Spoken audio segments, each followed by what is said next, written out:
If you're wondering how you can delete contacts on the iPhone 16, 16 Pro, Pro Max, and the Plus, so in this video I will show you how you can do that.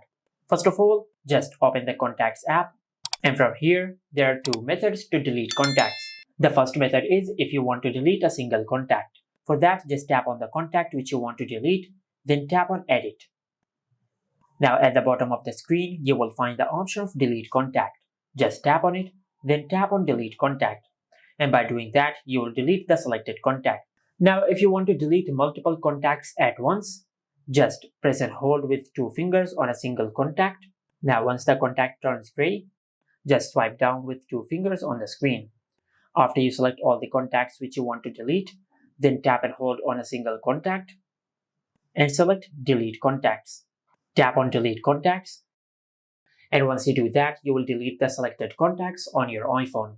And this is how you can delete contacts on the iPhone 16, 16 Pro, Pro Max, and the Plus. Make sure to like, comment, and subscribe. Thank you for watching.